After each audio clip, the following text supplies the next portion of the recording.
Les comparto pantalla.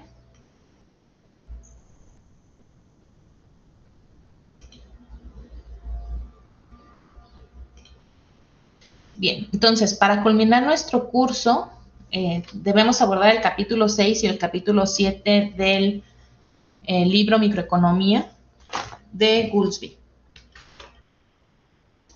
Bien, entonces ya habíamos abordado del capítulo 6.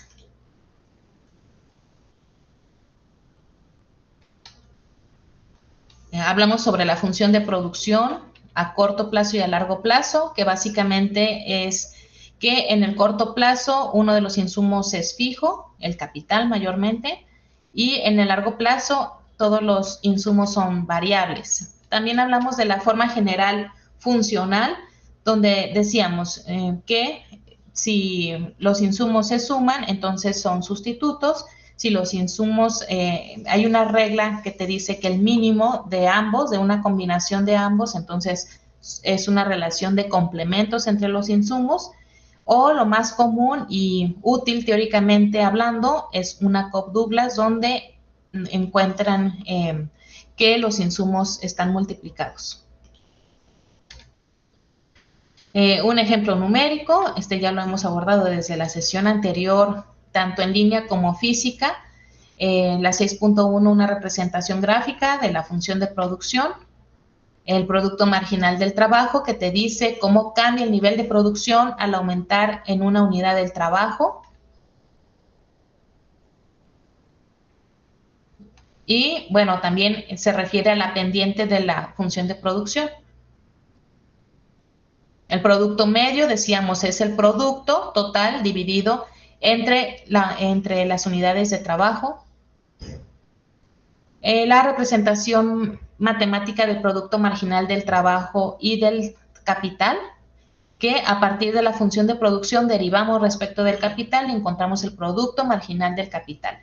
A partir de la función de producción derivamos parcialmente respecto del trabajo y obtenemos el producto marginal del trabajo.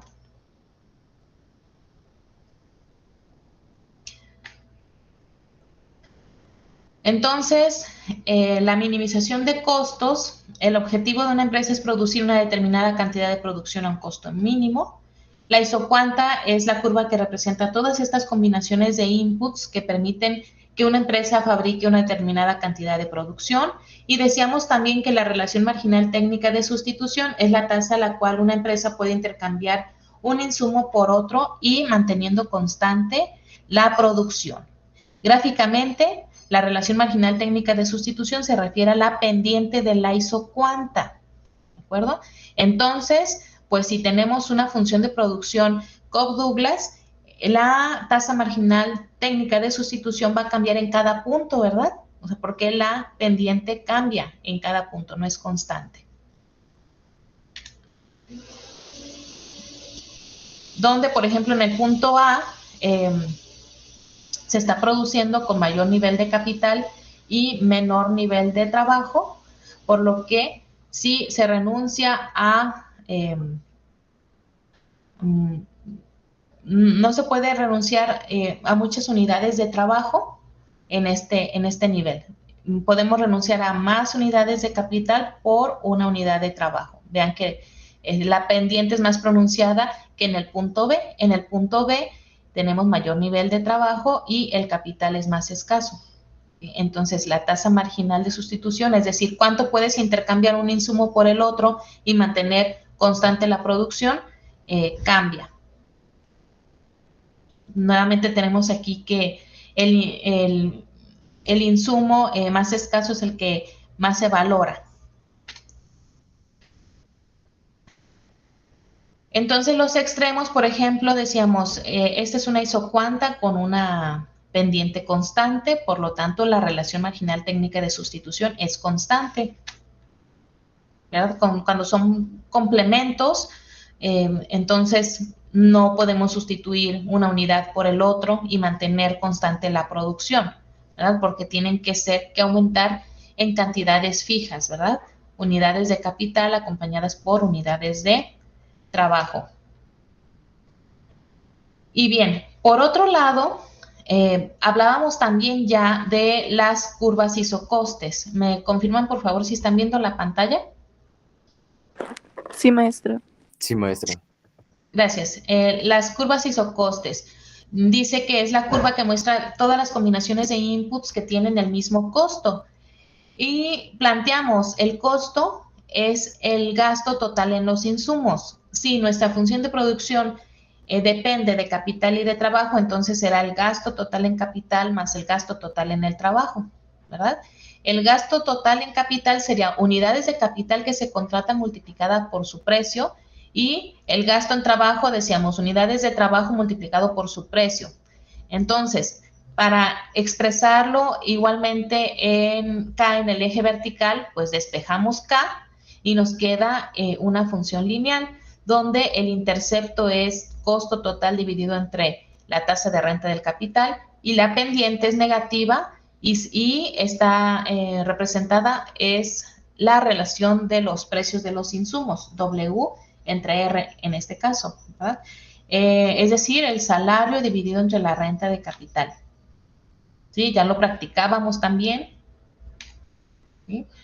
Cuando se vuelve más caro uno de los insumos, por ejemplo, si el salario aumenta, entonces se pueden adquirir menos unidades de trabajo para un mismo nivel de costo, ¿verdad? Gira de esta manera nuestra recta. Ya lo practicaban. También si se vuelve más caro el capital, entonces giraría de esta manera nuestra curva de isocosto. Para un mismo costo, pues es posible adquirir menos unidades de capital. Entonces, la figura 6.10 muestra el caso de la minimización de costo, que lo veíamos en clase, ¿verdad? Fue lo último que abordamos la sesión anterior. Dice, la empresa quiere minimizar el costo de producción de la cantidad Q, es decir, tenemos un objetivo de producción dado, un nivel dado de producción. Entonces debemos encontrar las combinaciones de capital y de trabajo que satisfagan técnicamente la producción y que minimice el costo, ¿verdad? ¿Qué combinaciones de capital y de trabajo podemos utilizar de tal manera que se minimice el costo y se cumpla el objetivo de ese nivel de producción? Entonces, en este ejemplo, pues se minimiza costo en el punto B, porque vean que en el punto A se obtiene un costo mayor y sí, efectivamente se está produciendo el nivel objetivo, se tiene el objetivo de producción, pero no es la combinación que minimiza el costo. Se puede minimizar disminuyendo el nivel de trabajo y aumentando el nivel de capital, ¿verdad? Ahora, si cambian los precios de los insumos, entonces eso nos llevará a una nueva elección de insumos que minimicen el costo, ¿de acuerdo? Por ejemplo, si estamos inicialmente en el punto A con menos capital y más trabajo y se minimiza el costo, dados esos precios de los insumos, porque platicábamos también que suponemos que el capital y el trabajo, pues hay un mercado de ambos en el cual está disponible y el cual está determinado por la oferta y la demanda respectiva. Entonces, si las condiciones del mercado cambian de tal manera que cambien los precios de los insumos, nuestra elección minimizadora de costo tendrá que cambiar. Si se vuelve más costoso el trabajo y más barato el capital, entonces será lógico que nuestra elección óptima cambie al punto B. Muy lógico, ¿no? ¿Alguna pregunta hasta aquí?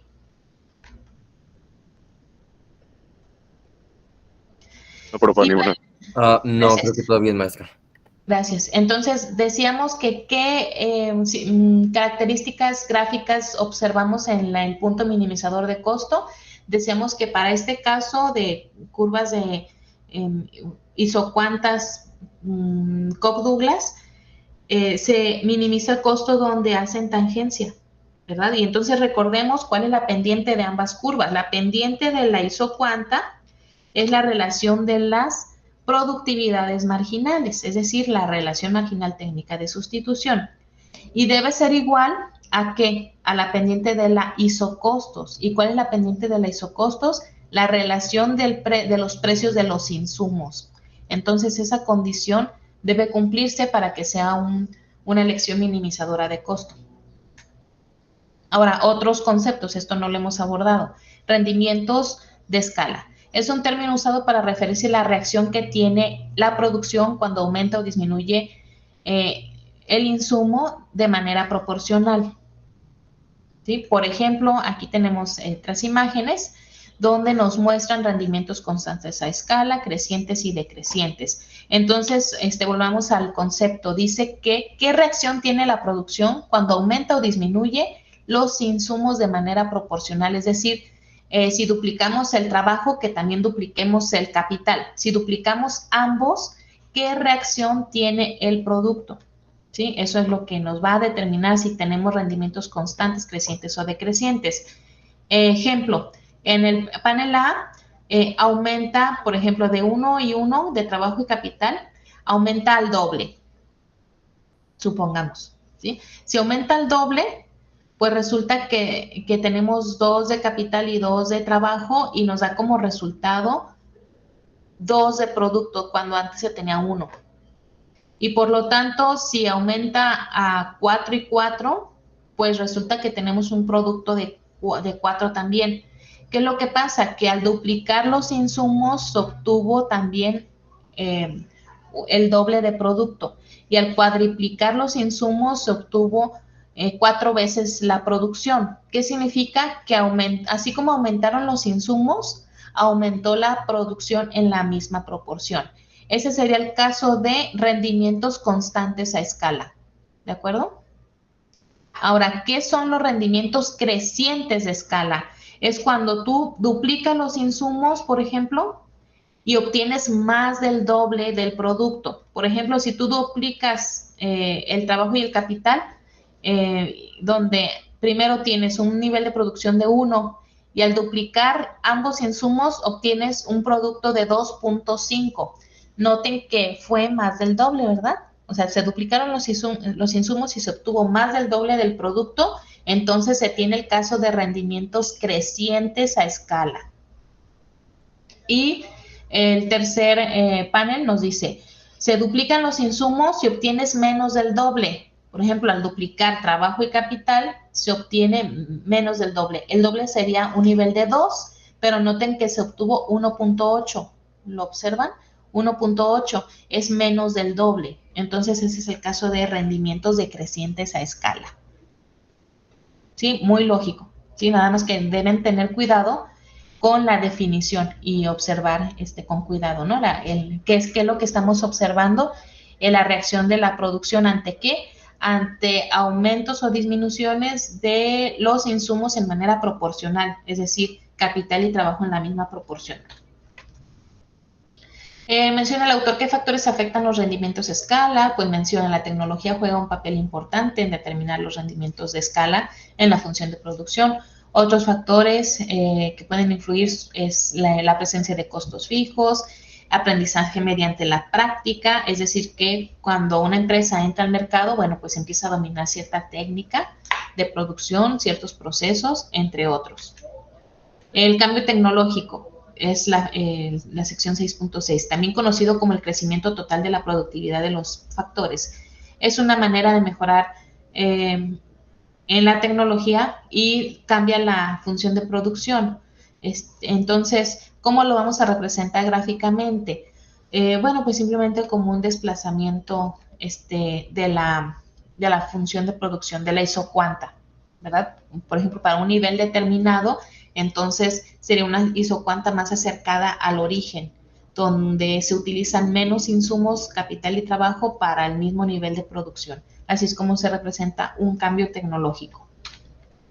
La figura 6.7 es la senda de expansión de la empresa y se refiere simplemente a para diferentes niveles de producción y dados ciertos precios de los insumos, entonces observamos aquí todos los puntos que son minimizadores de costo.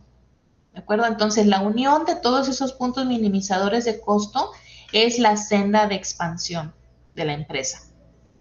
Y entonces la senda de expansión de la empresa dará como resultado, dados estos precios de los insumos, la función de costo total.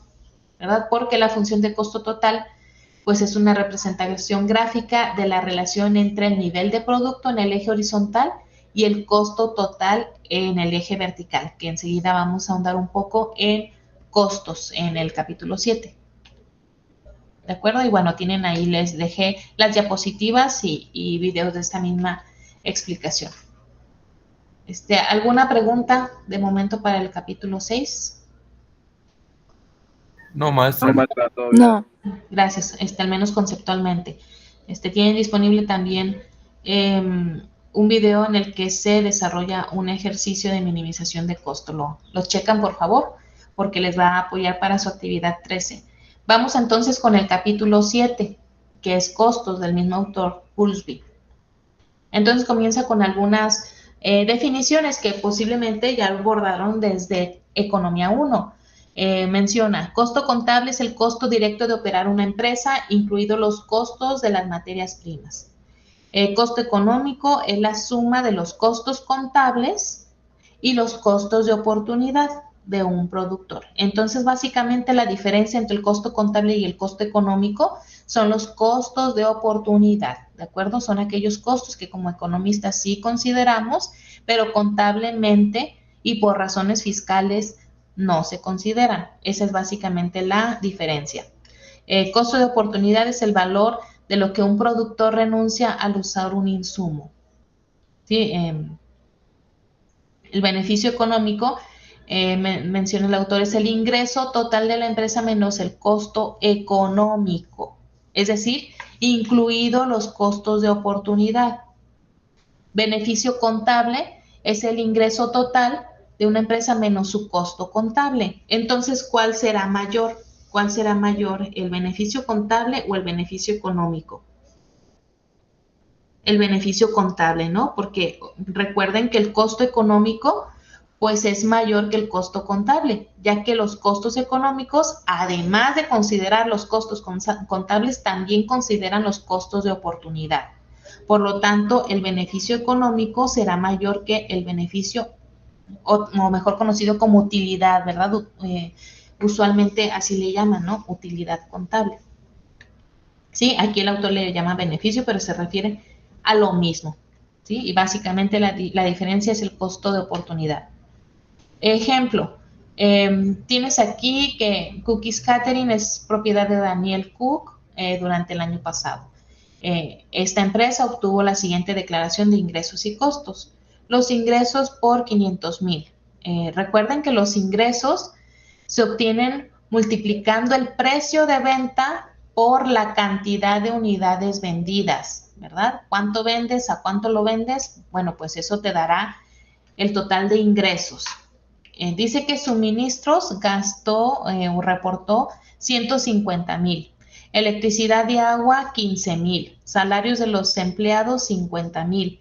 Y el propio salario de Dan, ya que realiza una actividad dentro de la empresa, 60,000. Y si bien es el dueño, al realizar una actividad laboral, ahí mismo debe considerar su propio sueldo, ya que si no lo realiza él, pues alguien más lo realizaría y tendría que asignarle un sueldo, un salario. Dan siempre ha tenido la opción de cerrar su negocio y alquilar su edificio por 100,000 al año. Además, Dan actualmente tiene ofertas de trabajo de otra empresa de catering que le ofrecen un salario de 45,000 y un restaurante de alta gama con un salario de 75,000. Dan solo puede tener un trabajo a la vez. Entonces, pues es un ejercicio muy sencillo de sumas, restas, pero que se debe aplicar los conceptos que acabamos de mencionar. Entonces, dada esta información, ¿cuál sería el costo contable de Cook Catering? ¿Cuál sería el costo contable? ¿Cuál sería el costo económico? ¿Y cuál es el beneficio económico? ¿Me dicen, por favor, cuál sería el costo contable?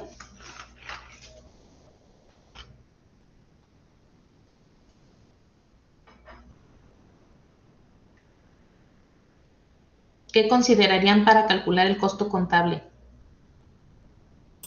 Los ingresos, ¿no, maestra? Ingresos no son costos. Ingresos es el dinero que entra a la empresa. Entonces, eso no son costos. Los costos vendrían siendo todo menos el ingreso, entonces ¿Y qué es todo? lo que viene siendo los suministros, la electricidad y el agua, el salario de los empleados y el salario de Dan, todo eso son costos, porque el ingreso es lo que está ganando la empresa. Los suministros obviamente se tienen que pagar, así como luz, agua y lo demás.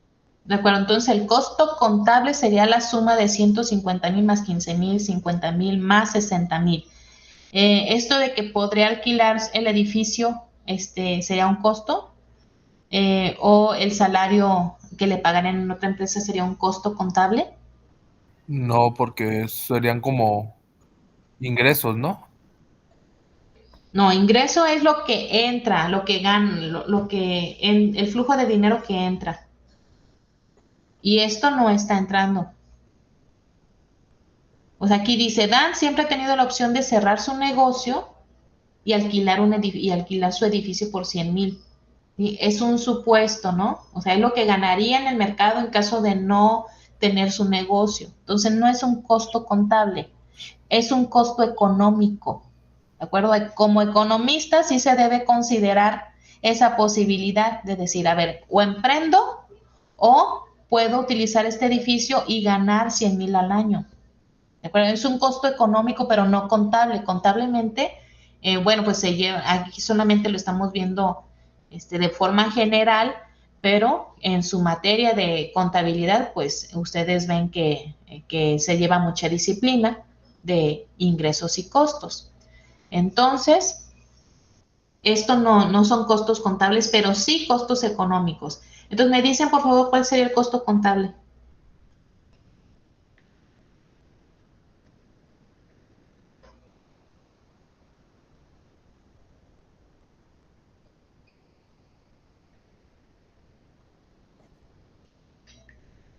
Los costos contables serían siendo lo que viene siendo salarios.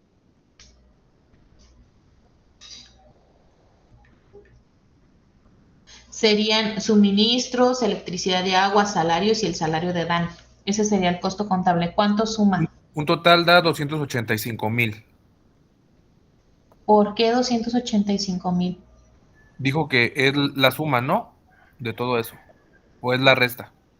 ¿O cómo? Costos contables, sí, Ah, simplemente la menos suma. los 500,000.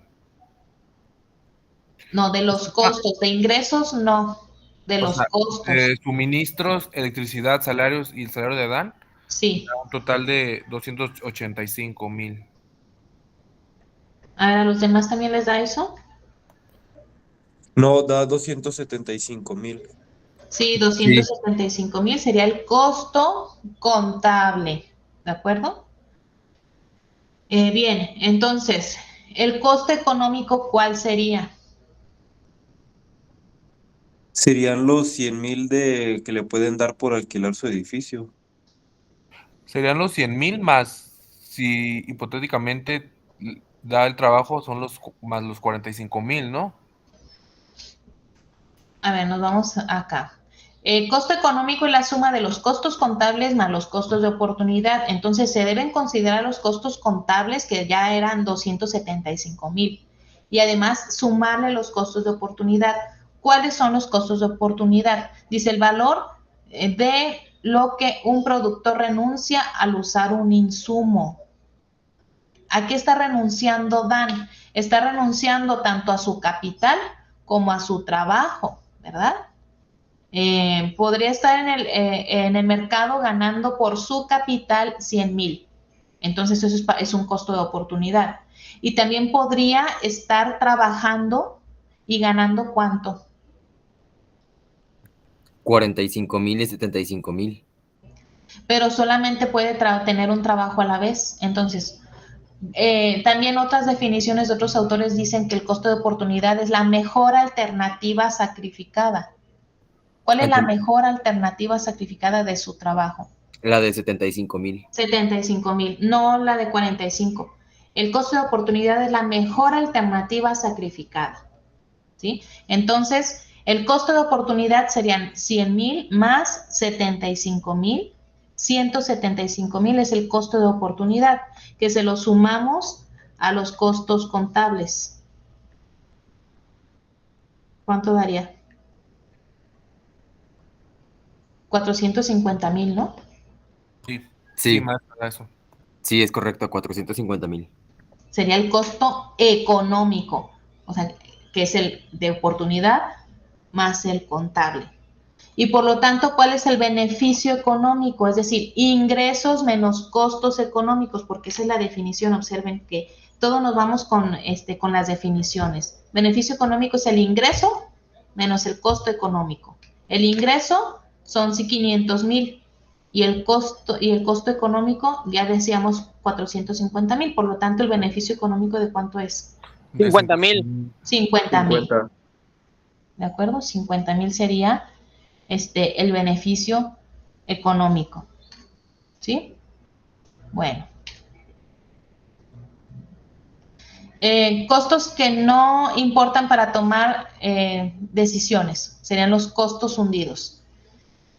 Bien, el costo fijo es el costo de los insumos independientemente de la cantidad de producción de la empresa.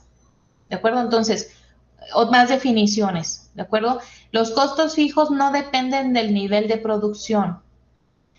El costo hundido dice que una vez que se paga, la empresa no lo puede recuperar. Entonces no debe ser considerado para la toma de decisiones, el costo hundido. El capital específico dice capital que no se puede utilizar fuera de su aplicación original. Enseguida menciona el autor un ejemplo. Ingresos operativos es el ingreso que gana una empresa vendiendo su producción. Costos operativos es el costo en el que se incurre para producir su producción. Falacia del costo hundido, pues es el error de dejar que los costos hundidos afecten las decisiones prospectivas, es decir, futuras. Ejemplo, suponga que es responsable de supervisar la construcción de una nueva planta de fabricación. La construcción ha durado 3 años y ha costado 300 millones hasta ahora. Entonces asumiremos que todo este gasto es hundido. La fábrica está lo suficientemente especializada como para que no pueda venderse a otra empresa. O sea, este capital pues, no puede ser utilizado para la producción de algo más. Y se necesitarán otros 6 meses y 50 millones para completar y comenzar a producir. A continuación, se descubre una nueva tecnología de producción que está disponible. La implementación de esta nueva tecnología requeriría una fábrica completamente nueva, que tomaría 6 meses y 40 millones. Si construye esta nueva fábrica, no puede usar la fábrica que ya antes pues había invertido. Entonces, ¿qué se debe hacer? ¿Continuar con la fábrica anterior o con la nueva? ¿De acuerdo? ¿Qué es lo que se tiene que hacer? Bueno, pues aquí menciona el autor que la respuesta correcta es que se debe detener el proyecto anterior y se debe comenzar con la construcción de la nueva fábrica. ¿Por qué? Bueno, porque los 300 millones ya invertidos pues son un costo hundido y los 3 años y son irrecuperables. La nueva tecnología nos permite construir una nueva fábrica en 6 meses, que es lo mismo que se necesita para la fábrica anterior, pero solamente 40 millones adicionales, mientras que la anterior se necesitan 50 millones, es decir, es más costosa. Entonces, esa es la única comparación que se debe hacer entre 40 y 50 millones. Sin embargo, a pesar de esta lógica, pues los encargados del proyecto podrían mostrarse reacios a dejar de lado estos 300 millones y 3 años de trabajo, ¿verdad? El punto importante a tener en cuenta es la mera presencia de este tipo. Dice, el punto importante a tener en cuenta es que la mera presencia de este tipo de desgana no hace que sea una buena idea ceder a la tentación de la falacia del costo hundido. Es decir, es muy tentador dejar que los costos hundidos pues influyan en las decisiones. Costos y curvas de costos. El costo variable es el costo de los insumos que cambian con la cantidad de producción, ¿verdad? Entonces, el costo fijo, decíamos, no depende del nivel de producción, por lo tanto, si se produce 0, se incurre en el costo fijo. El costo variable sí depende del nivel de producción. Si hay producción, entonces hay costo variable. Conforme aumenta el nivel de producción, aumenta el costo variable. Y el costo total, la curva de costo total que veíamos, por ejemplo, al final del capítulo 6, pues suma los costos fijos y los costos variables, ¿sí? Considera ambos, los fijos y los variables, ¿sí? Ejemplo, en la primera tabla tienes el nivel de producción, en la siguiente tabla tienes el nivel de costo fijo. Noten que cuando se produce 0, sí se debe pagar ese costo fijo por semana, ¿sí? Y cuando aumenta el nivel de producción, ese costo fijo no cambia, sigue siendo ese mismo nivel. El costo variable depende del nivel de producción, por lo tanto, si se produce 0, se tiene costo variable de 0. Si aumenta el nivel de producto, aumenta el costo variable. Y el costo total simplemente sería la suma del costo fijo y el costo variable, ¿de acuerdo? Una simple suma. Graficamos esto en el eje horizontal, el producto, y en el eje vertical los costos, tanto el total fijo y el variable, y entonces nos quedarían de la siguiente manera. El costo fijo en la línea verde, ¿sí? Que está en un nivel independientemente del nivel de producción. Si la producción es 0, pues es 50. Si aumenta el nivel de producción, sigue siendo 50. El costo variable comienza a aumentar conforme la producción es positiva, y el costo total es la suma. Vean que es paralela al costo variable. ¿De acuerdo? Sencillo, ¿no? Más definiciones. La curva de costo medio y costo marginal. El costo fijo promedio, tomas el costo fijo y lo divides entre el nivel de producción, ¿de acuerdo? El costo variable promedio, tomas el nivel de costo variable y lo divides entre el nivel de producción. Costo total promedio sería, podrían obtenerse de dos maneras. O tomas el costo total y lo divides entre el nivel del producto, o sumas los costos fijos promedios y el costo variable promedio. Ambas cosas pues te van a dar como resultado el costo total promedio. Ejemplo. Entonces ya teníamos aquí hasta el costo total. El costo marginal es cómo cambia el costo total al aumentar el nivel de producto. Si aumenta de 0 a 1, por ejemplo, el costo total aumenta de 50 a 60, por lo tanto el cambio fue de 10. Luego de 60 a 67.5 el cambio es de 7.5. De 67.5 a 72.5 el cambio es de 5, etcétera. Ese es el costo marginal. ¿Cómo cambia el costo total al aumentar el nivel de producción? También, si tienes una curva de costo total, una función que depende del nivel de producción, ¿el costo marginal es qué? ¿Cómo se obtiene el costo marginal? Lo vieron en Matemáticas 1 al final. ¿Cómo se obtiene el costo marginal? Derivando el costo, ¿no? Derivando, es la derivada del costo total respecto del nivel de producto, de la producción, ¿verdad? En mate, pues normalmente lo representan como una X, el nivel de producción, pues aquí es una Q, ¿verdad? Derivada del costo total respecto del nivel de producto, ¿sí? Pero si tienes información numérica, pues es el cambio. ¿Cómo cambia el costo total cuando aumenta el nivel de producción?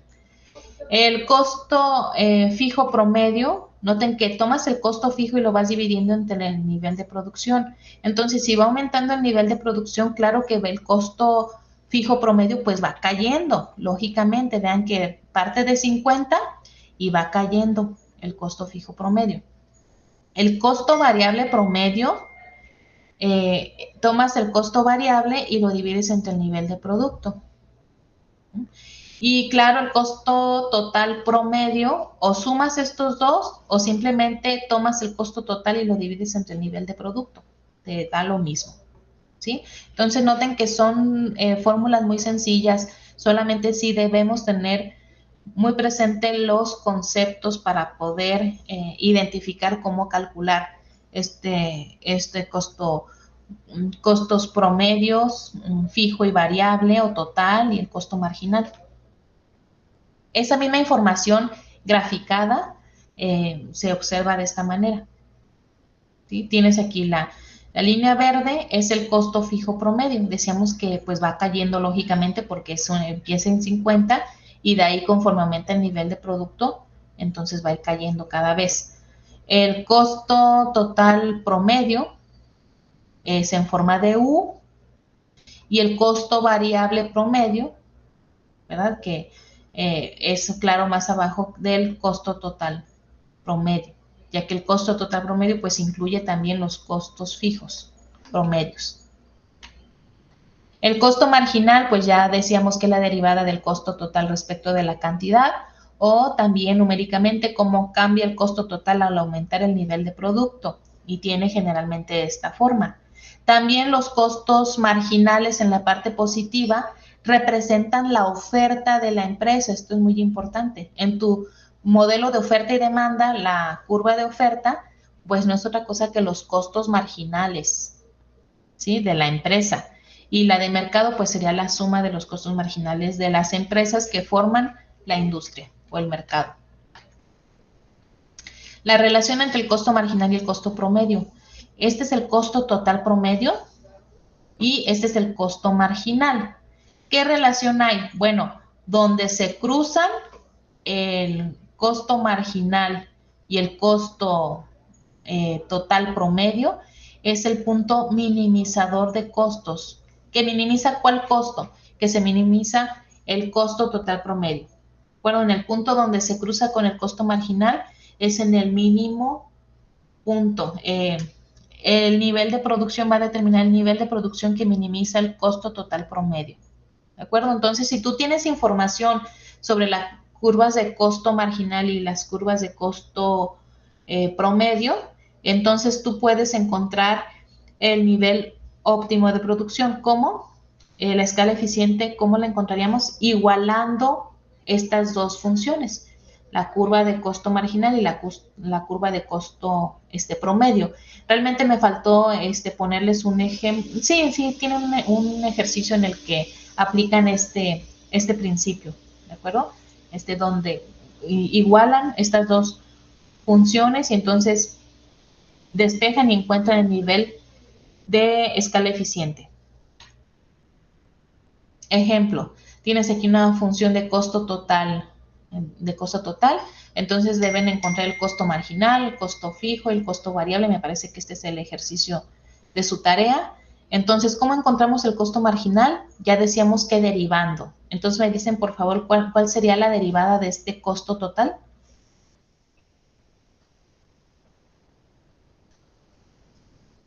¿Cómo les quedaría la derivada de ese costo?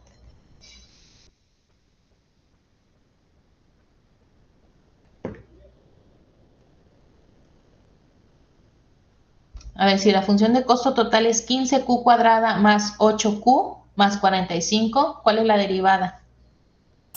Sería 15K más 8. 15Q más 8, perdón. ¿Y qué pasó con el cuadrado? Recuerda que bajas el exponente, le restas 1. Entonces sería 30Q más 8. Exacto. 30Q más 8 sería el costo marginal. Luego, ¿cuál es el costo fijo? O sea, esa es su curva de costo total. ¿Cuál es el costo fijo? 45. 45. ¿Cuál es el costo variable?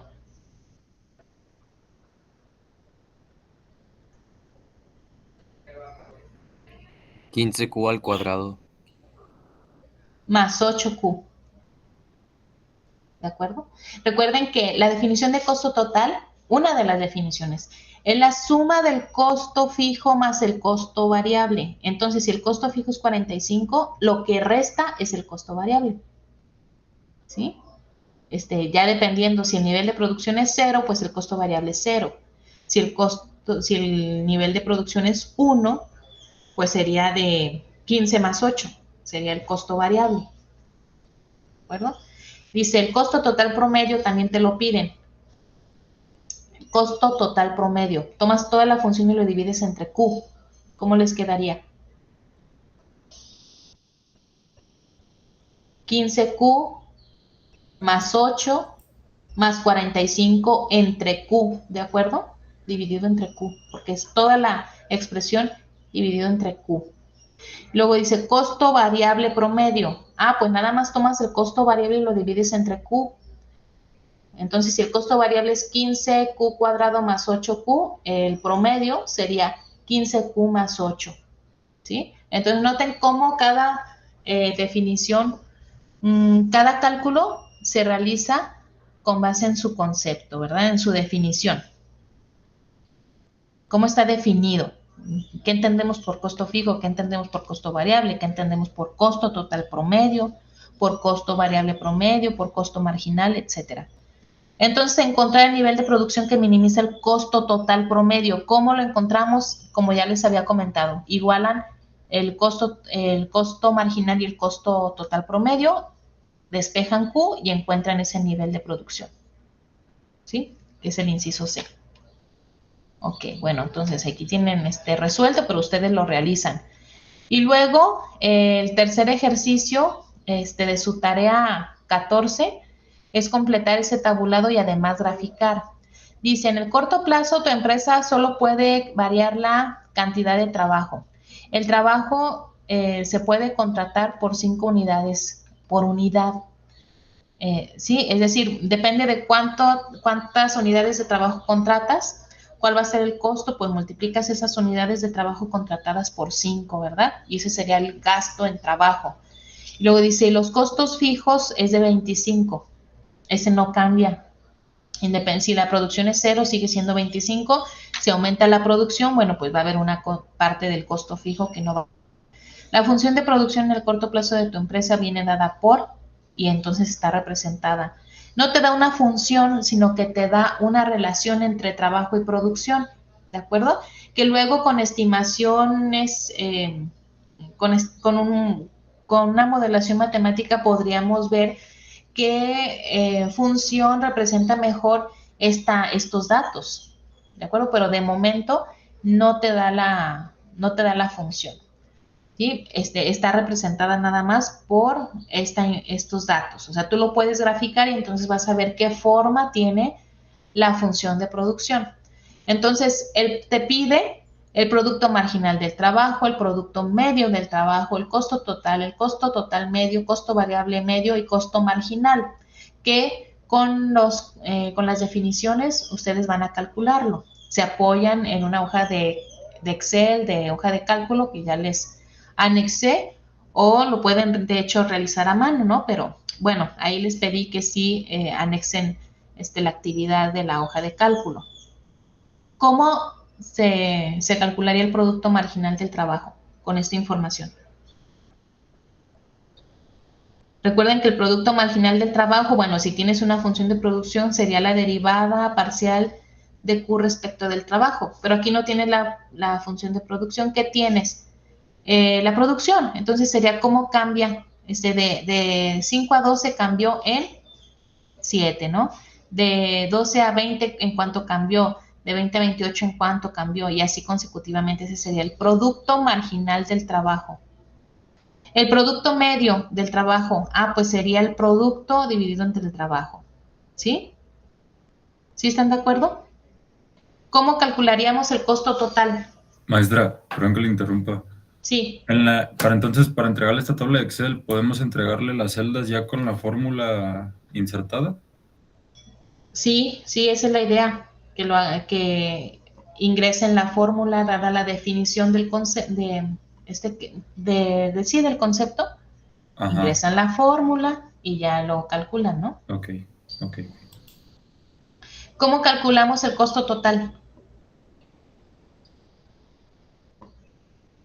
¿Sería costo total por cantidad de producción o entre cantidad de producción? ¿Cuál es la definición de costo total? Costo total es el costo fijo más el costo variable,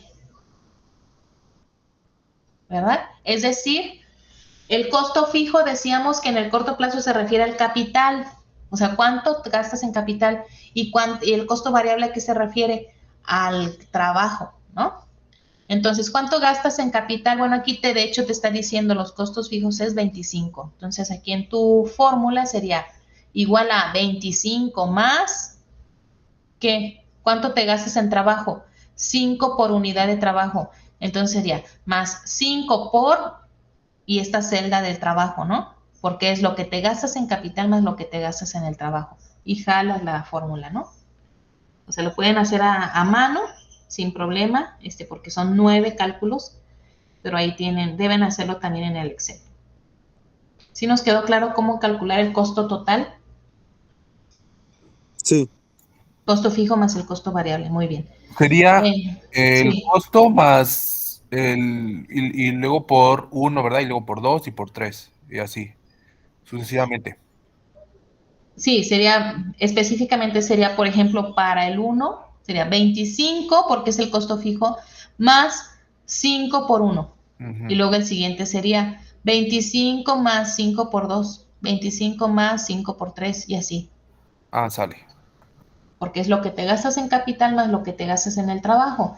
Y cuando va aumentando las unidades de trabajo, claro que te vas a gastar más en trabajo. Costo total promedio. Tomas esta celda y lo divides entre ¿qué? Entre el nivel de producto, ¿verdad? Váyanse a las definiciones. Entre el nivel de producto. Costo variable promedio. Identificas el costo variable y lo divides entre el nivel de producto. Pueden aquí agregar una columna más. El próximo semestre les voy a agregar una columna más donde se identifique el costo variable. ¿Cuál es el costo variable? Pues lo que te gastas en trabajo, ¿verdad? O sea, si no contratas trabajo es 0. Si contratas trabajo, pues sea 5, 10, 15, 20. Ese sería el costo variable. Y el costo variable promedio, aquí lo puedes ingresar. Sería 5 por 1 y todo entre Q. Y luego 5 por 2 y todo entre Q. Y así consecutivamente. ¿De acuerdo? El costo marginal. ¿Cómo cambia el costo total al aumentar qué? ¿Cómo se define el costo marginal? Decíamos. Ustedes mismos me lo decían. ¿Cómo cambia el costo total cuando aumenta qué? Cuando aumenta el nivel de producción. Cuando aumenta el nivel de producción. Entonces, aquí no tienen, noten que aquí no tienen una unidad de producción, sino que se brinca de 5 a 12 y de 12 a 20. Entonces, deben considerar un promedio. ¿Sí? Entonces, ya lo ven con cuidado. Déjenme ver. Bueno, vamos a continuar.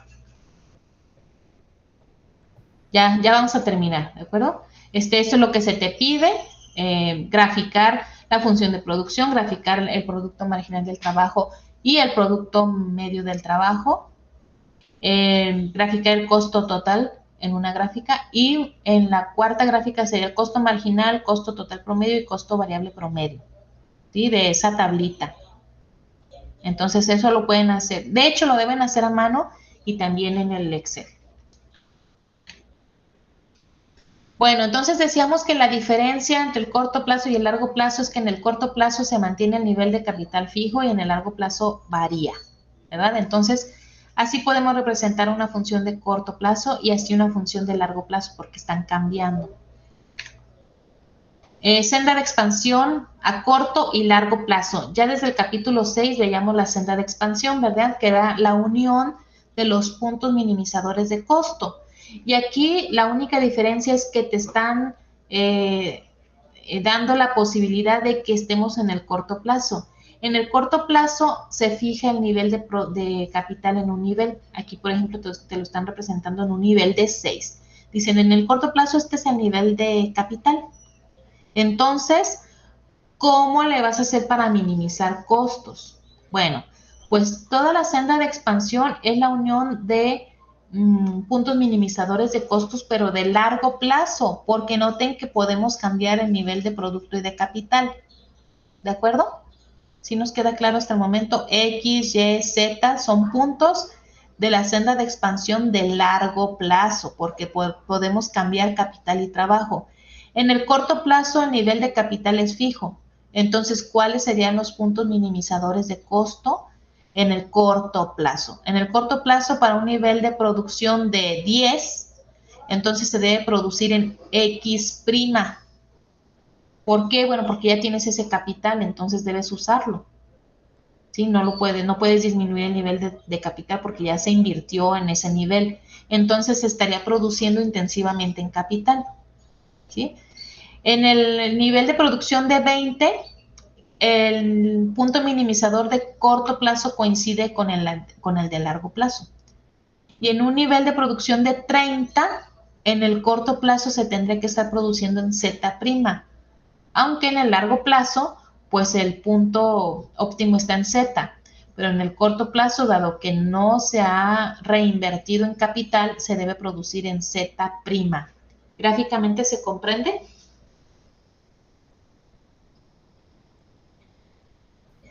Sí, se comprende porque solamente es identificar en dónde converge el costo fijo. ¿De acuerdo? Sí, que corresponde al nivel fijo de capital. Ok, entonces la figura 7.6 te muestra las curvas de costo total a corto y largo plazo, sí, que corresponden con lo anterior. Entonces el de largo plazo, noten que se coincide aquí en el nivel de producción de 20, coinciden ambos puntos de costo total de corto y largo plazo. Pero en un nivel de 10 y de 30 no, en el corto plazo pues sí se tiene un mayor costo, ¿verdad? Porque lo óptimo en el largo plazo para un nivel bajo, pues sería con menos capital. Y para un nivel más alto de producción, lo óptimo sería con un mayor nivel de capital, pero como en el corto plazo no es posible, entonces se tiene un costo mayor. ¿Sí? Es lo único que te muestra la figura 7.6. Luego la figura 7.7 te muestra la curva de costo total promedio a corto y largo plazo. ¿Sí? Esta es la de corto plazo, donde son puntos más altos. Vean que el costo total promedio está medido en el eje vertical. Y la curva de largo plazo está por fuera de la de corto plazo, es decir, en puntos más bajos, son costos más bajos. Solamente coinciden en el punto que decíamos. La 7.8 dice la curva de costo total promedio a largo plazo envuelve a las curvas de costo total promedio a corto plazo. Entonces, un poco lo que tratamos de mostrar es que ese comercio internacional A ver, Paulina. Implica un subsidio socioeconómico. Está en otra clase, se parece. Bueno. A ver, volvemos aquí. Donde la curva de largo plazo envuelve a las de corto plazo. ¿De acuerdo? Estas pequeñas son las de corto plazo para diferentes niveles de producción. Y la de largo plazo es la envolvente. Curvas de costo marginal a corto plazo contra las de largo plazo. Bueno, pues es la figura anterior, solamente agregándole las curvas marginales, las curvas de costo marginal. Recuerden que las curvas de costo marginal cortan en el punto más bajo a la curva de costo total promedio. Por ejemplo, en esta, de corto plazo, pues por aquí pasa en el punto minimizador de costo, punto minimizador, y la unión, entonces forma la curva de costo marginal de largo plazo. Y noten que pasa aquí en Y, ¿sí? Porque la envolvente es la curva de costo promedio de largo plazo y por aquí corta la curva marginal de largo plazo en el punto minimizador de costo. Vamos a definiciones y ya estamos en la última parte. Economías en el proceso de producción. Economías de escala es el costo total. El costo total aumenta a un ritmo más lento que la producción. En deseconomías de escala, el costo total aumenta a un ritmo más rápido que la producción. Economías de escala constantes, el costo total aumenta al mismo ritmo que aumenta la producción. Entonces, cuando estamos hablando de economías de escala, economías y deseconomías de escala, noten que es la relación entre el costo total y el nivel de producción, ¿de acuerdo? Las economías de escala frente a rendimientos de escala están relacionadas, pero no son lo mismo. Aunque estos términos están relacionados con la productividad y la escala de producción, tienen diferencias clave. Entonces, mencionemos algunos de estos. Recordemos que los rendimientos a escala constantes, decíamos, si duplica los insumos, entonces la producción se duplica. Creciente, si duplica los insumos, entonces la producción se obtiene más del doble. decreciente. Si duplicas los insumos, obtienes menos del doble de la producción. ¿Recuerdan? Es el final del capítulo 6. Y las economías y deseconomías de escala lo acabamos de mencionar. Costos, relacionamos costos con producción. Y entonces la diferencia clave entre el rendimiento a escala y economías de escala es que los rendimientos a escala describen cómo cambia la producción al cambiar los insumos, y las economías de escala miden cómo cambian los costos al aumentar la producción. ¿Sí? Están relacionados, pero no es lo mismo. Otras definiciones. Economías de alcance. La producción simultánea de múltiples productos a un costo menor que si la empresa fabricara cada producto por separado. A eso se le llama economías de alcance. Y quien escucha noticias económicas y financieras, pues son conceptos que usualmente suenan. Deseconomías de escala. La producción simultánea de múltiples productos a un costo mayor que si la empresa fabricara cada producto por separado. ¿De acuerdo? Y bueno, algunos ejemplos. Ladrillos de salva de copos de trigo, la refinación de petróleo, y empresas, por ejemplo, los empleados de Google, que también ofrecen servicios como Google Earth, Google Docs, Google Maps, etcétera. ¿Sí? Es algunos ejemplos de economías de alcance y por qué surgen estas economías de alcance. ¿De acuerdo? Entonces, con esto terminamos el capítulo 7. ¿Alguna pregunta? No, maestra.